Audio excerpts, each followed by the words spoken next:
here's my goal for today, although this is not the official written goal. So at one level, the goal is to help you get ready for your next paper.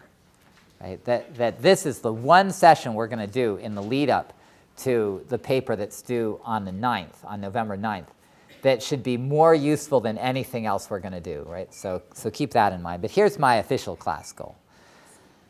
To help you get beyond feeling lost when you have to read about Wall 20 and Wall 107 of the large stone structure in Jerusalem. That's my goal for the day.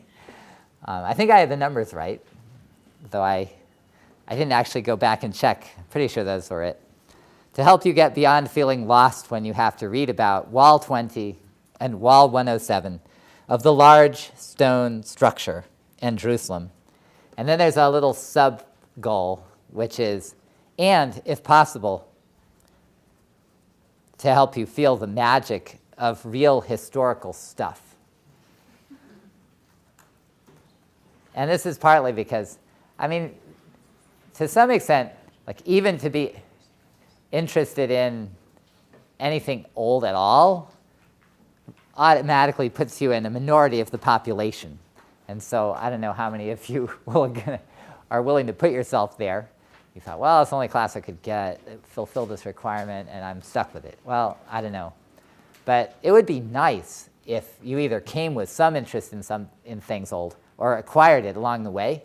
But given that, you start thinking about things that are old and you think, there's something to learn from this. But then I find that there's this split. There are the people who love stories and who just really get into thinking about stories. And then there are the people who like facts. Like facts are just really interesting, or geography or things like that. And it's often hard to kind of make the adjustment from one to the other. And so the thing about archaeology is that it's not the story you have to make up to go with the little bitty things that you find in the ground.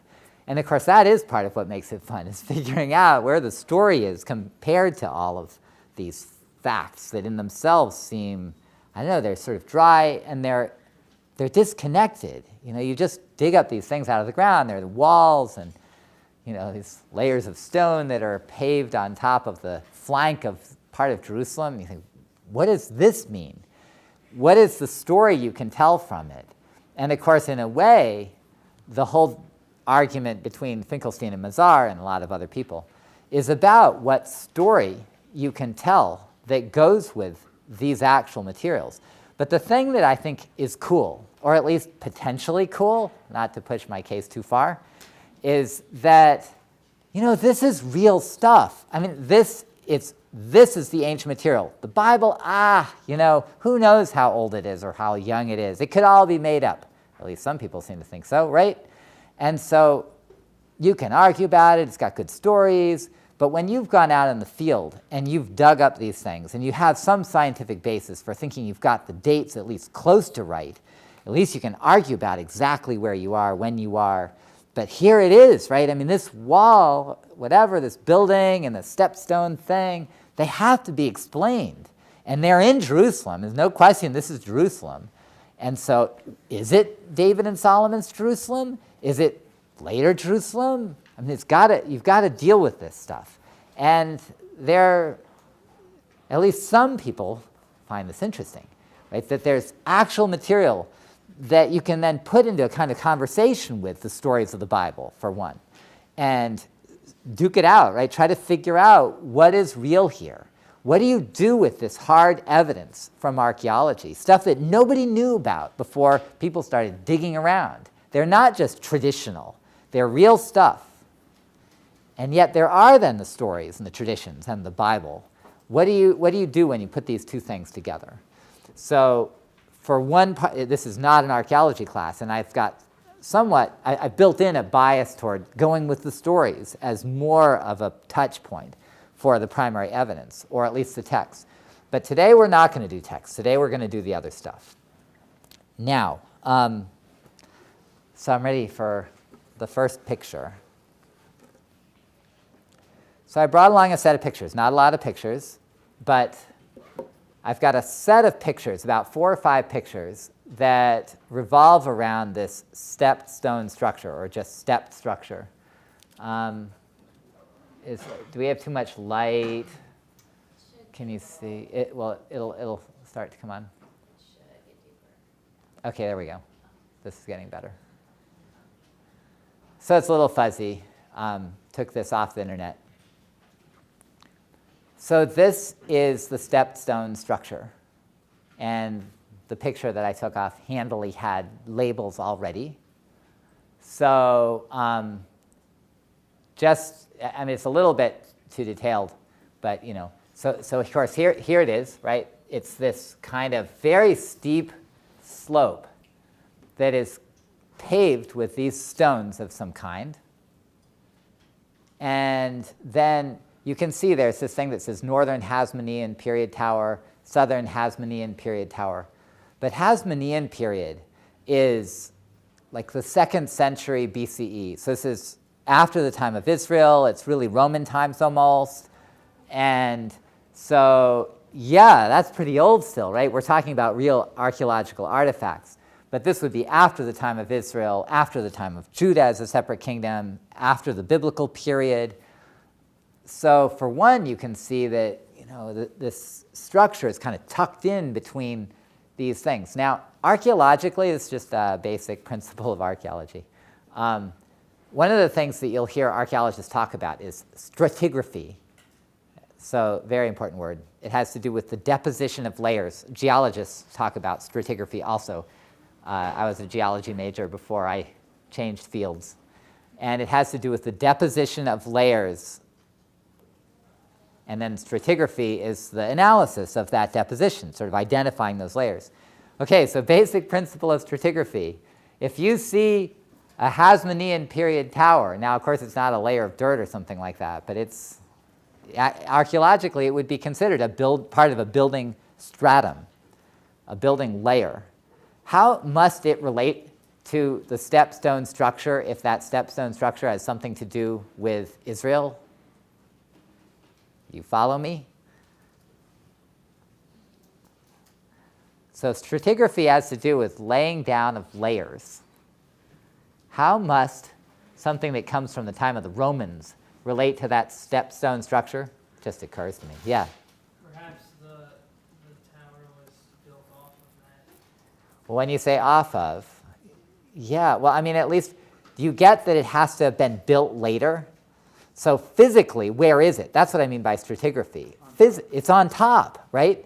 At some level, like if you could actually look at where that, these sort of pillory things, this sort of tower and this bit of a thing over here that's more built of squared off stones, how those relate to the stepstone structure, then if you got down around to the roots of these, then aside from just saying, oh, well, the Hasmonean period tower has pottery that's from the other time, then so far as they're right next to each other, then ultimately that Hasmonean stuff was built on top of the Israelite stuff, right? So just keep this in mind, basic archaeological fact.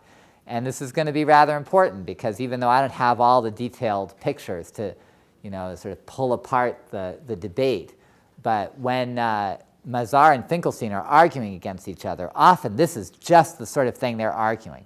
As you look at these stones in relation to each other and walls in relation to each other, can you tell what goes together was actually built to be part of one building and what might have been built on top of something else at a later time? Okay? So here's your basic stepstone structure. Now let's go to, I'm going to kind of run through my pictures. So this is then just a different view. This business over there that's on the left, this kind of very squared off thing, that would be this Hasmonean tower again, right? But the stepstone structure is this. Now you can't really see the angle. But you can see that sort of up above it, and it's when it says David's Palace ? This would be the area where they've been excavating. That takes you all the way. This covered structure with the tarps on it even is part of what is this large stone structure that you were reading about. It's really just above the stepstone structure. So next one. Now, this is for perspective, and this is going to be important also. I've got some questions to ask you. But in fact, to talk about biblical stories and biblical names, people usually call the old center of Jerusalem the city of David. It's just because they're buying into the notion that there actually was a city of David. But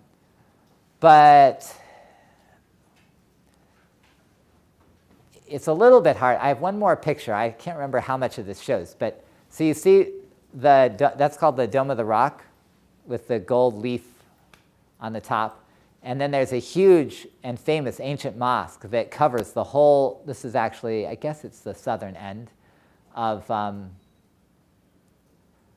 that kind of walled-in area for the Dome of the Rock, and that's called the Al-Aqsa Mosque, which goes back, I'm trying to remember how old it is, if it's like 9th century or it's very old. But then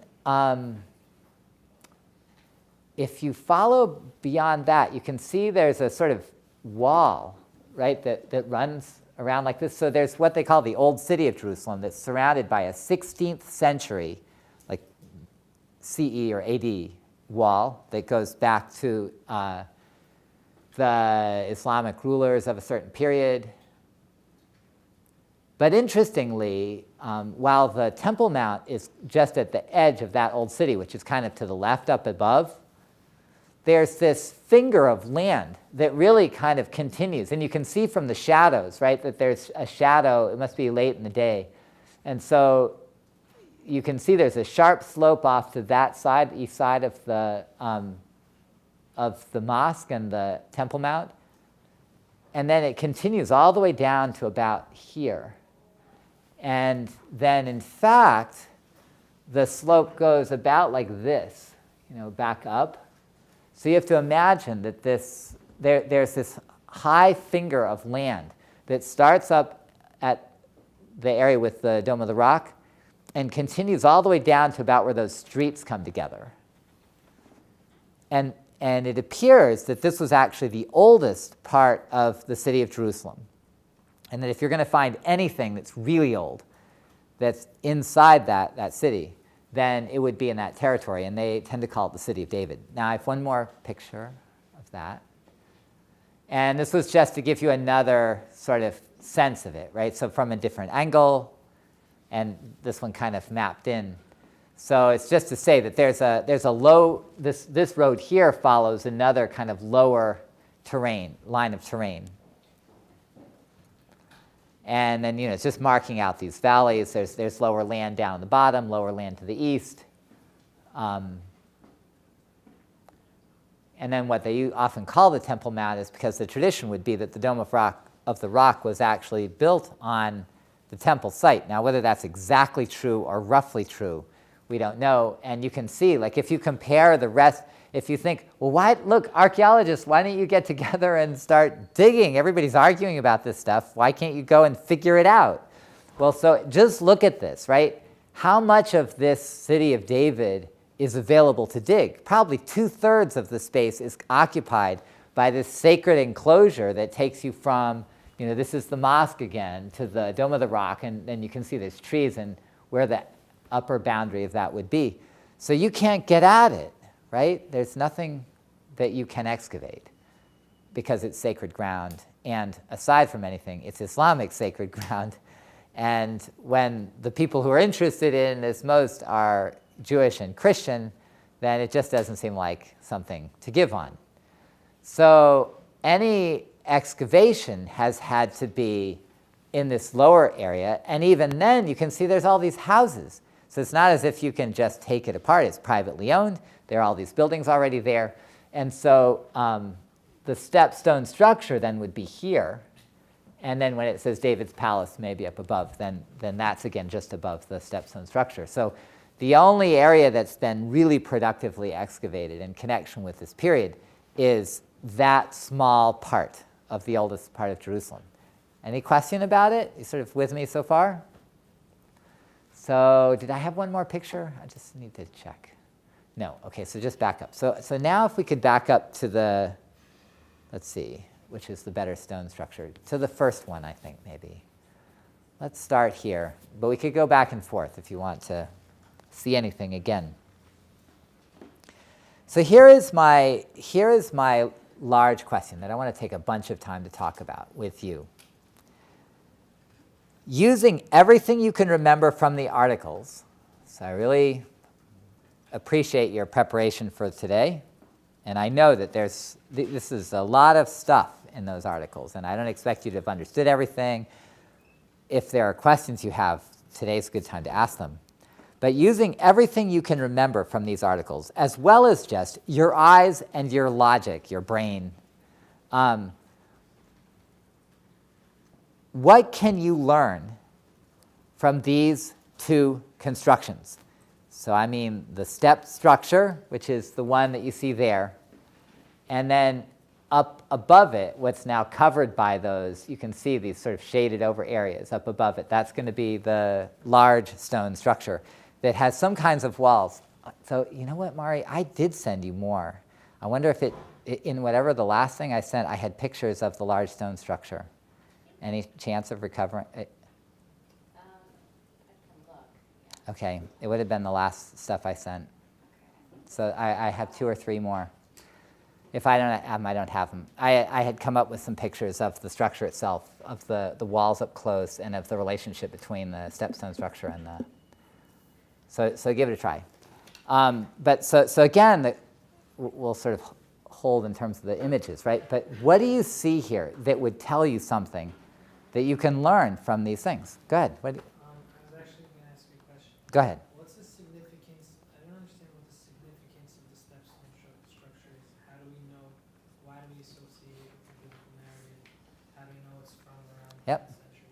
So I mean, we'll come back to this in a way. Like this is the big question. What is the significance of this thing, and how do we know it's significant, as opposed to people just saying that it is, right?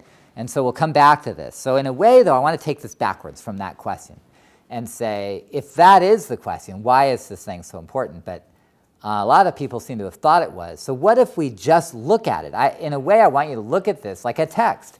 You know, when I put the story of Ruth up there and I say, what are we learning about women from this? Then I'm putting these stones up there and I'm saying, all right, what can we learn about history from just these things? Did you find it? Yeah, see, that's, so I kept, so Mari's provided this service by helping with this stuff. Oh yeah, so this really came out not clear. So the thing is, so see, I don't know if you can tell very well with the way the picture didn't blow up very well, but right, this is the stepstone structure. But right at the top is this set of walls, and then I had one picture that actually then had a, yeah, so I mean, then if you looked kind of over the edge of this, then you'd go down the slope that has the stepstone structure. But this is kind of what the walls of the large stone structure look like, right? So they're pretty substantial. So let's go back to the other one. But so they really didn't come out. Okay, so here it is.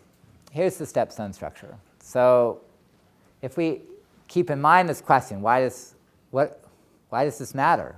Who says it's really related to David or Solomon or anything? But just look at it. What can you learn? How do we know anything about its date? How do we know anything about its date? How might we know anything? Yeah, go ahead. Don't use like the pottery? Okay, so absolutely pottery, right? So, and if you remember, right, that I even talked about this in terms of relative chronology and the way that pottery changes through time, and so this has been worked on, if not worked out fully, but worked on carefully for generations now, and so there's a fair amount of control in relative terms, at least. Go ahead. I'm just curious, because I know there's a lot, even like the pottery, there's a lot of like controversy. So like, why don't they just use carbon dating? I mean, that was always like. Got to have carbon to do it. And they never used anything with carbon. So where would you get carbon for carbon dating? I'm saying like even if you just took like a handmade something made out of carbon. So what's made of carbon? I'm just turning the question around. What do you think? Anybody? What's made of carbon? Wood. That's not the only thing, but absolutely wood. Now, what does wood do when you leave it out for like 1,000 years? Yeah, it rots, even in a dry climate. So what do you do to get wood that won't rot? Yeah? Okay, hold the thought. So what do you do? Anybody got an idea? Like how do you get wood not to rot? Burn it, actually. Burn it, believe it or not. So for one, almost all carbon that is recoverable for carbon dating has been burnt. So the question is, where are you going to find wood that burned? And so sometimes when you've had places that were destroyed by fire, which does sometimes happen to these old cities, then it encases in layers of debris, like just mud and dirt and stuff like that, burnt wood that then can be recovered. Also, you can actually get carbon material from things like seeds. You can get them from poop. You can get them from, burnt grain that's in the bottom of ovens. That's another possible source of carbon. But then you have to have cooking areas. Structure like this, I don't know for sure, but the odds are there is nothing recoverable in terms of carbon in this structure, even though it would be great. And what you could see from Finkelstein, but really from both of them, that they're talking about carbon dating. And if you think about how the debate about this chronology, whether to move it up or down by 80 years or 100 years or something like that, has increasingly focused on carbon dating because they know that that's actually going to be what settles it if they finally can settle it. What it'll be is you're not going to find enough carbonized stuff everywhere to date everywhere, but if you could find enough places where carbon dates match up well with pottery dates, then you could really finally settle kind of which scheme you're in for the pottery dates. And it's just the fact they can't agree, you can see that the carbon dates just have not been widespread enough and good enough to settle it. So that's a good... So say you have pottery, and pottery is, you could imagine that there might be writing, there might be, for instance, Egyptian scarabs or things like that would be datable to particular pharaohs' reigns or things like that you don't have them everywhere. So really pottery is going to be it. So then the question is, all right, even if we could agree on the date of the pottery, which if we're Finkelstein and Mazar, we can't, what still is a problem with pottery? Like, how do you date something like this from pottery? Did you follow that? I mean, it's trying to help you understand the articles a little bit, right? Yeah, go ahead. Is it possible to use architecture style? That's a nice idea just in general, if you knew well enough architecture styles. But that does require that you have enough examples of any given kind of architecture to be able to compare, and that you be really sure that it's not a style that continued over 100 years or a couple hundred years or more. It's a good idea. In this case, it's not adequate. There's too much debate over the possible range of dates. So, yeah. As far as pottery is concerned, I can't find it, but I think that Finkelstein said something about there wasn't any other pottery from the time that matches the pottery they found, or something along those lines. So if you don't have like a base, it's hard to give an exact date because absolute chronology doesn't exist with pottery. Right. So, so at least one of the issues is certainly that Finkelstein and Mazar just even disagree. So one thing to keep straight, I'll get to this again at some point I'll sort of move through some more specific questions or observations. But at least keep straight in your minds that there are two different arguments that Finkelstein in particular tries to make. And because he's so vociferous on both counts, that you can miss that he's really doing two things at once. One is he and Mazar disagree on the dates for pottery. They can find the same potsherd, the same set of potsherds, which would be dated especially to what's called the Iron Age 2A. This is the same period that's in question for the argument with Faust for the paper. Right? So Iron Age 2A used to be dated to the 10th century, so between 1000 and 900 roughly. and there's a particular type of pottery, sort of red burnished pottery that's associated with this period. It's quite distinct to this Iron 2A period. Nobody disagrees with that. The problem is that even though conventionally that was dated to the 10th century, if Finkelstein is right, and a number of people think he is, then you would move those down to the 9th century by anywhere from 80 to 100 years. And so you could find the same pottery and just disagree on the date. So even if you could perfectly associate pottery with the building of this structure or the use of this structure, then Finkelstein would still say it has nothing to do with David and Solomon because it would be too late to matter. But meanwhile, there's the question of where the pottery is found in relation to these buildings. And so Finkelstein and Mazar also disagree about that. Now, if you understand, like, so here you have this stepped stone structure. How would you date it from pottery? Like, how would you know that even if you find pottery of a certain type, like say it's this Iron Age 2A red burnished, 10th century stuff, where would you have to find it in this? Do you get that? Yeah, go ahead. Except in one of the articles that Finkelstein, I think it was, said that a pottery find was completely, that didn't mean anything because it wasn't found on the ground. Yeah, did you follow that? Okay, so let's talk about that, right? So it wasn't found on the ground. Did anybody have any other reaction to that? Do you see what I'm after? Go ahead. Doesn't it have to be like the bottom layer, because then you know it's the oldest? You could assume that it's the oldest pottery. So he said, well, you'd want it to be in the bottom layer because that's the oldest, and that's good to think in terms of the strata and that the stuff on the bottom is the oldest. But then when I say bottom layer, then the question is, what is the bottom layer of this structure, right? So is it like down here? Well, not exactly. If you think chronologically, they're all the bottom layer, or at least they're all the top layer with whatever. If you think, how do you build a rampart? Then when you're thinking in terms of layers, the bottom layer is what you put down first, and the medium layer is what you put down over that, and the finishing layer, the top layer, is the layer of stones that was on top of that. But of course, this is not what archaeologists actually found. What they found on top of this was dirt. And then they cleared the dirt off until they got down to the stone layer.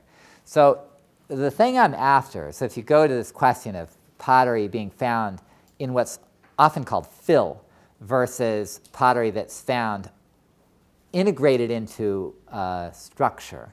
If you're talking about a wall or something like a stone rampart like this, you would have to find the pottery like in between the stones, which does happen actually, right? Because they're made of these separate individual stones. It's not like they poured concrete or something like that. And so there are potsherds all over the place. And so you can find actual potsherds. Now, there's a complication here. If the potsherds that are in between the stones are just stuff that was lying around when they were kind of, putting kind of mud or sort of cementy type material between the stones, it could be that you would find potsherds of multiple dates, because what if a lot of old pottery is lying around? Do you follow me? Right? So the stuff that went into this, if they sort of cemented bits of potsherds into the structure, would be from multiple ages. It could be hundreds of years apart if pottery was just lying around when they were using it. But what would be crucial in this case would be the latest pottery, right? You follow my logic, right? That if, I'm trying to think of an analogy, right? I mean, if you go to the recycling center and I don't know, you know that it was closed at some point at least 10 years ago, and it's got papers there from decades that just never got sent off to the recycling place to turn them back into more paper. And you're trying to figure out, like, when did this close, right? What do you want? You want the last paper date. That's, right? It was working, and then the day they shut it down, you're not going to have any more paper after that. That's what I'm talking about with pottery. You with me? Right? So you can have older stuff, but the the latest pottery, the latest style pottery, that's when they sealed it off, and you're not going to find anything later than that. That goes with the actual construction here. And now, I mean, archaeologists will think of building walls that way, like any pottery that's built into a wall. They'll think of floors that way. You know, sometimes, again, if you talk about destruction and carbon dating and stuff like that, so you have a building that's burnt. Because you think, how do you build stone in, you know, mud brick buildings? Well, they had wooden structures and often wooden roofs and stuff like that, so all that stuff would burn. And then everything collapses in, and it's filled in with debris.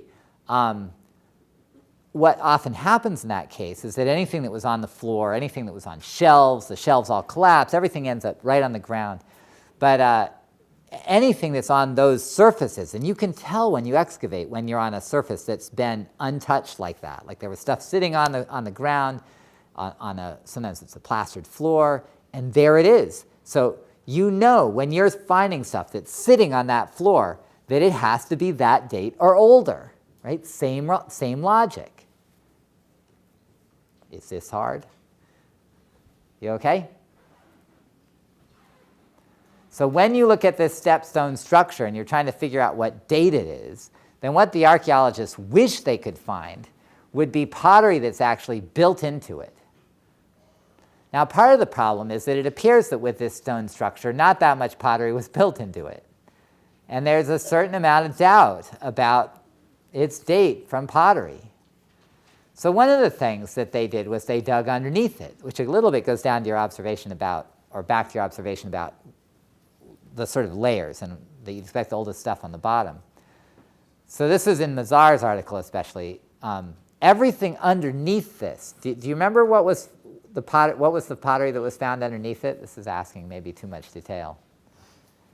There was nothing that was later than the Iron Age 1 found beneath it.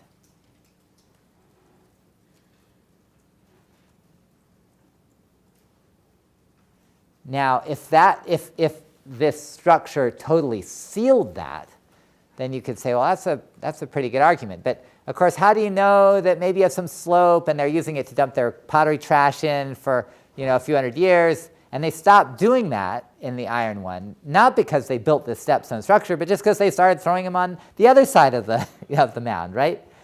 So for whatever period of time, you just don't have pottery garbage. And then they build the structure. Do you follow? You got to start thinking like archaeologists, right?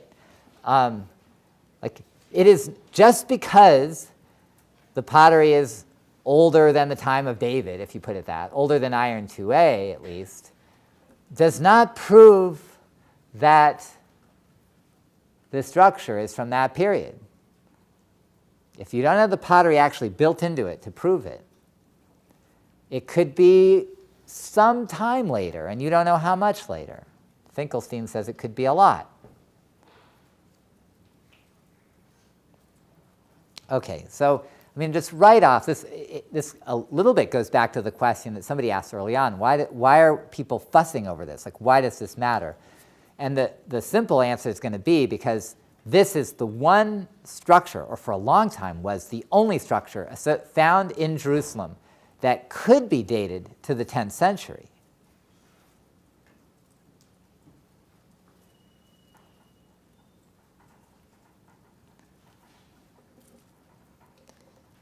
And there's still a lot of argument about its date. Some people have argued that it was probably older than the 10th century. And yeah, it would have been around during the time of David and Solomon, but it was not made by them. So let me ask some more specific questions. What is it? I asked what you can learn. Well, what is it? The stepped structure. Yeah. It could either be the side of a building or it could be a fortress around some Okay, so when you say side of building or fortress, so these are good ideas. When you say side of building, you mean like a wall? Or Right. so it's sort of a funny building if it's a wall. But of course, right, so if it is the side of a building, you'd have to think what kind of building would have that. Any other ideas? I mean, and again, yeah, go ahead. Could it be like kind of like the equivalent of like the Greek Acropolis? Like Well, so when you say Greek Acropolis, then You mean like the base for something in a way, or The center of town. the center of town? Type thing. So when you say that it would be the center of town, where would the town be in relation to it? Or where would, well, what would be above it and below it? I'm not sure. Buildings? Yeah, I guess. Yeah, well, so I mean, this is a question at least, yeah? Well, could it be like the lead up to the palace of David or Solomon and the temple? Well, at least if you pictured the other, here, just a second, if we go to the second of the City of David picture, so keep going in, oops, sorry, yeah.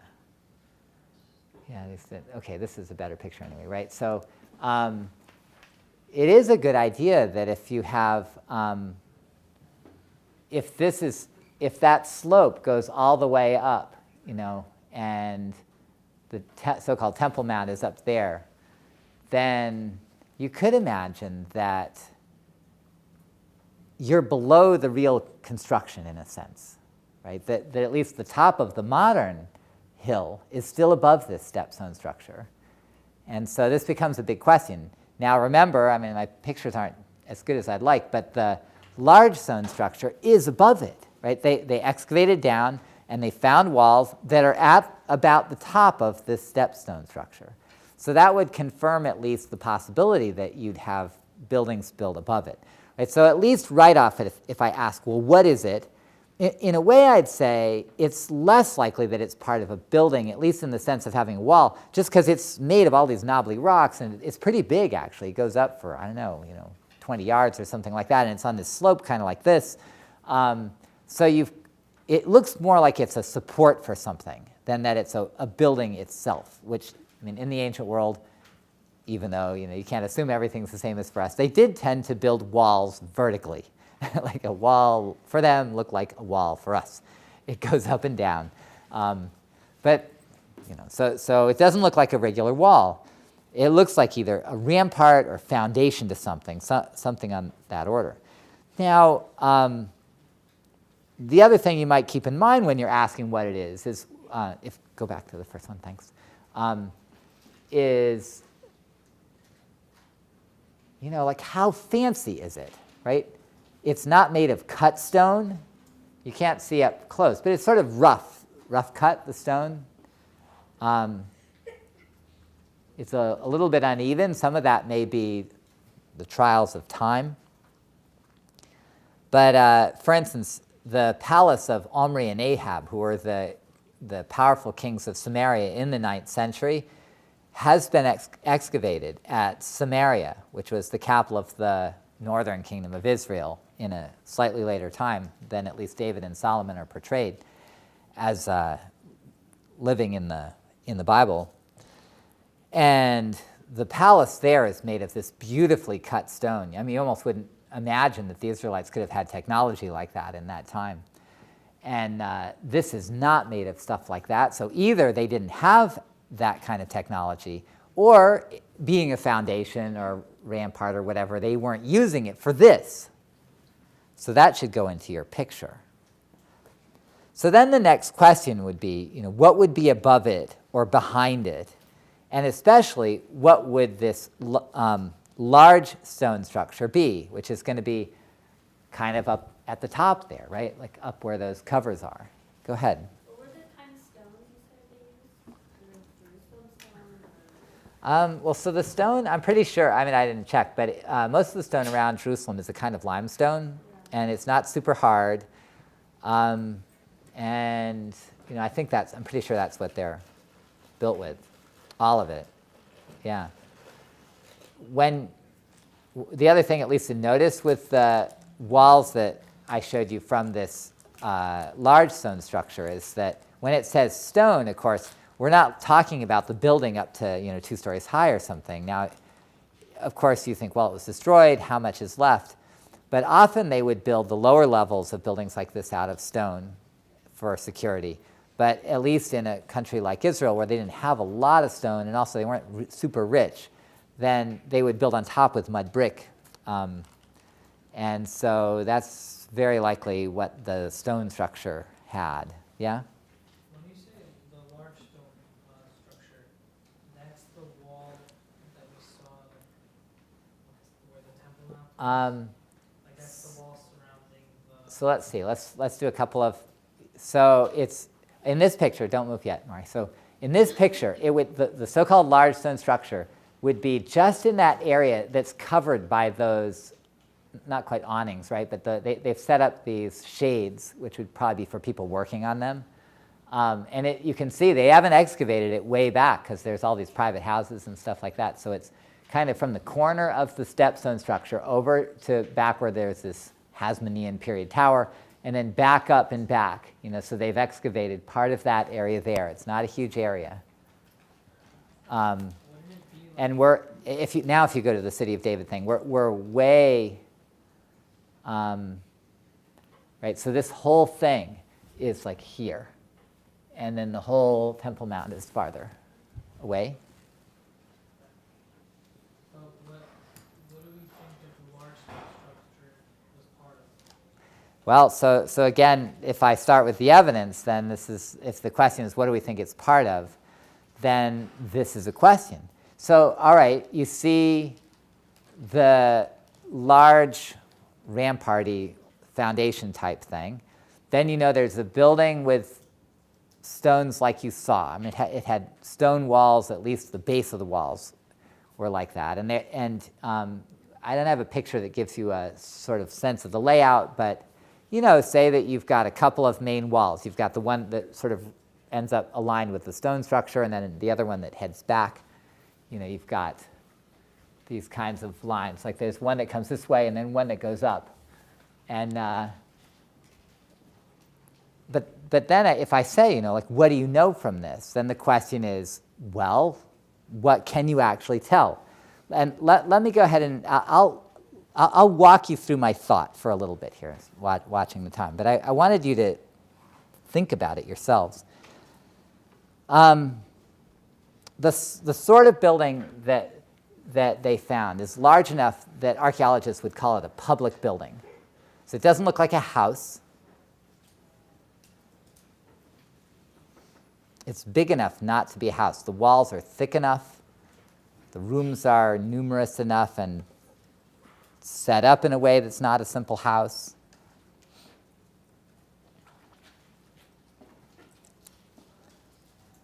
But, I mean, what's the basis for calling it a palace? Well, I mean, it ends up being about halfway up the length of this whole, call it, City of David. And if the temple was eventually built all the way up there somewhere, and there are stories in the Bible about people in the palace sort of hearing crowds at the temple, and it's clear they're quite close to each other.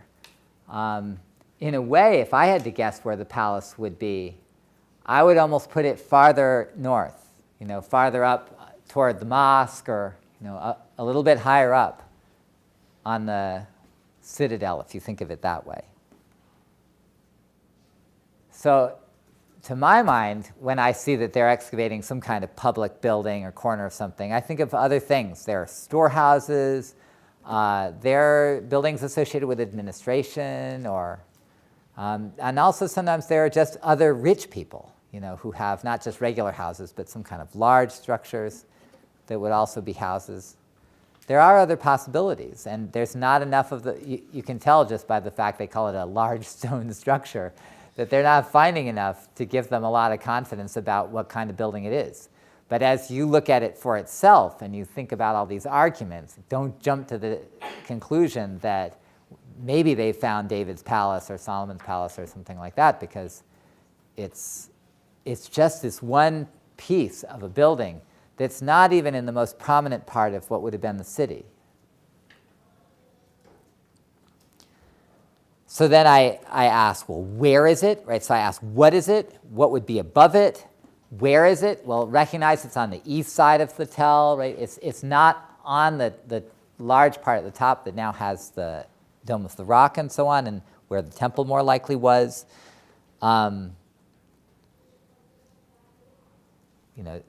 sometimes palaces were built either at the highest point of what's called a tell, sort of the site for the city. Sometimes they're built at the lowest point where they would look out over a kind of, not exactly a cliff, but a sort of drop-off where it would be a good place to defend. But none of this is really the case. It's right in the middle. I wouldn't look at this and think, oh, we found the center of Jerusalem, in the most important buildings of Jerusalem. We've got a corner of the city. I asked myself, can you tell what is underneath it? They tried. There are no structures underneath it. The stone structure was not built over anything else.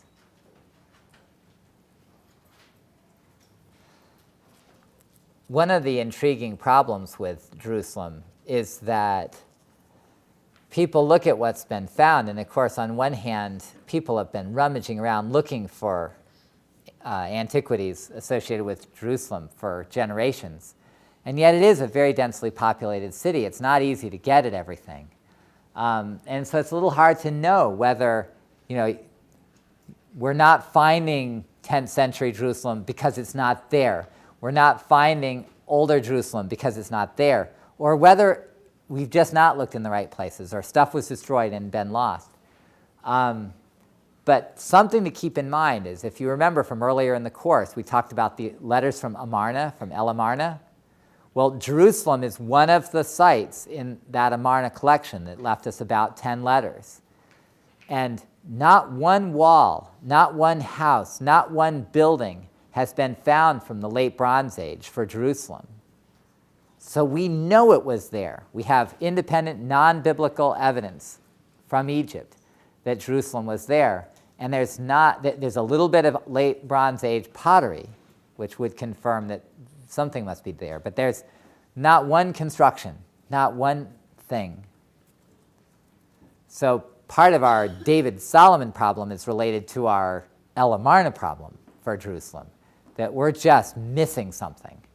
And again, if you look at this picture and you think, well, all right, they've dug a little right here on the flank, you can see that there are huge gaps in what we even know, where anything has been explored. And then my last category was going to be, can you date it? And do you understand how? And we talked a bit about this. Now, with the time that we still have, I want to try to give this some context. So first of all, we have the issue of the 10th century. And I'll repeat what I said a couple minutes ago, that there are really two separate issues when it comes to relating any of this stuff to David and Solomon. One is Finkelstein's, what at least for a while was called the revised chronology, or low chronology. And the way archaeologists talk about these things, high means older and low means younger. So when Finkelstein's chronology is lower, it means he's dating everything later. So if you thought you had David and Solomon, you really have Omri and Ahab. Right? If you thought you were in the 10th century, you're really in the 9th century. You with me? So saying it's all later. And that's one question. You could find the same pottery. You could come to the same conclusions about the walls and how they relate to each other and whether pottery was actually found in them. And Finkelstein would still say it's 100 years later. But then if you got into the details of these articles, you'll see that Finkelstein didn't stop there. That when it came to all this Jerusalem stuff and all of these new excavations that are above the stepstone structure, he said that these constructions have been rebuilt. I don't know if you caught that. And that large parts of them were what he called Hellenistic, which would be from the 4th and 3rd and even 2nd centuries BCE. So this is way later than Solomon and David, which would be 10th century, and even later than the 9th century, which would be Iron Age 2A, the way he dates it. So actually, Finkelstein's trying to argue it on both levels. He's rearranging the chronology, but he's saying this stuff is not from the 9th century either. that it's just later.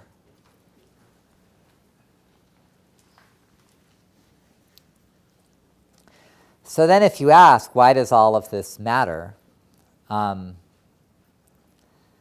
simple answer is that if we have anything from David and Solomon's Jerusalem, this is it. And it almost doesn't even matter whether it was built in the 10th century, which most archaeologists don't think is the case, or if it was built earlier, which a number of archaeologists think is the case. A lot of archaeologists would buy that this thing, the step structure, was around in the 10th century, but that they would not think that David and Solomon built it. They inherited it from this older, like Amarna city. So then, of course, the question is, if there was a city of David and Solomon, what kind of city would it be? And, to step back and, what if you don't start with archaeology? What if you start with the Bible? Then the Bible presents David as a great conqueror who defeats the Philistines, who controlled the coast. Maybe if I go to the map. Thanks. Yeah, these really are fuzzy. Right, so the Philistines would be down here, Jerusalem, and then the north of Israel would be this Chatzor up there.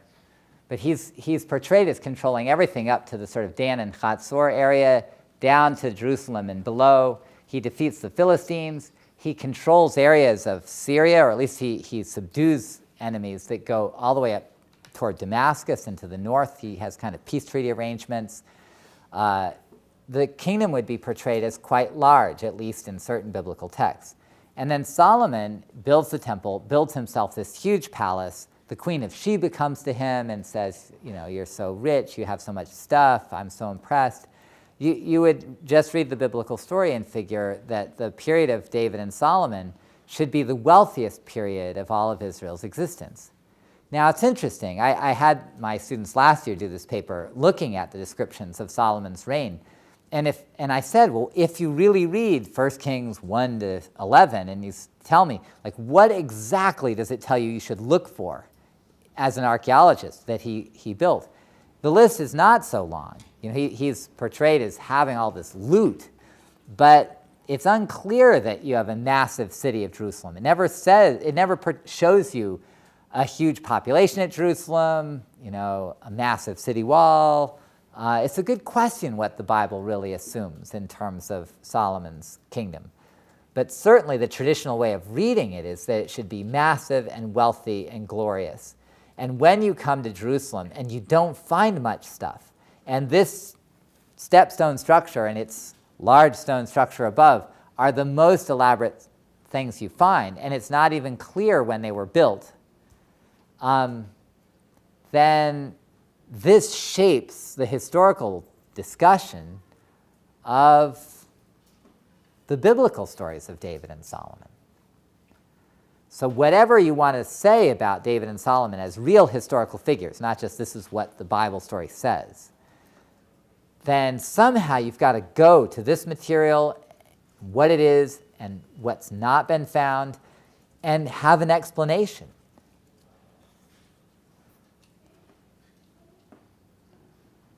Okay? When it comes to Finkelstein and Mazar, Finkelstein indeed portrays David and Solomon. He actually thinks they existed, in case you didn't catch that. But he portrays them as existing on such a small scale that the entire story of this magnificent kingdom, he would say, is just inspired by Jerusalem in the 8th and 7th centuries, much later when the city really was very big and well-populated. And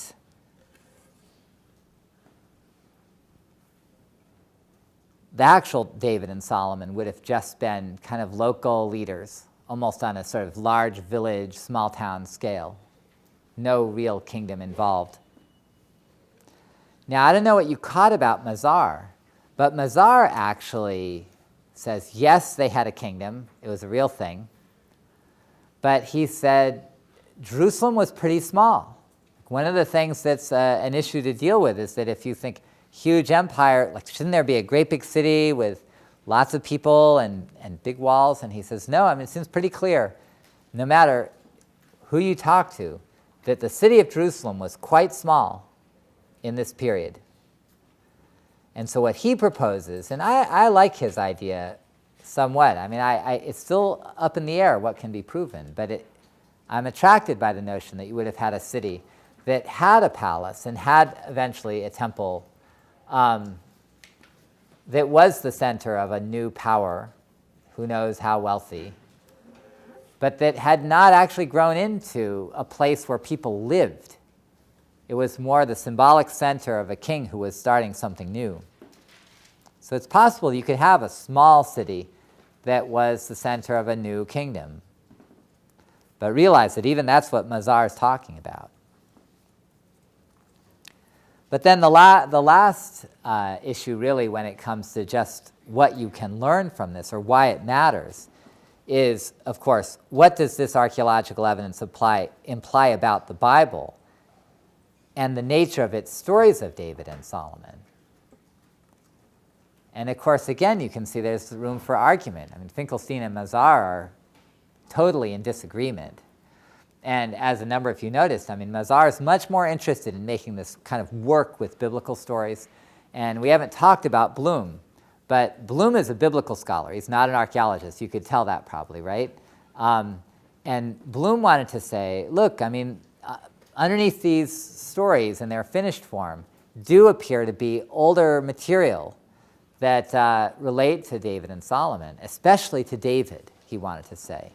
And he says it's really worth a look. You know, these are not just some fantasies that seem to have been created out of whole cloth.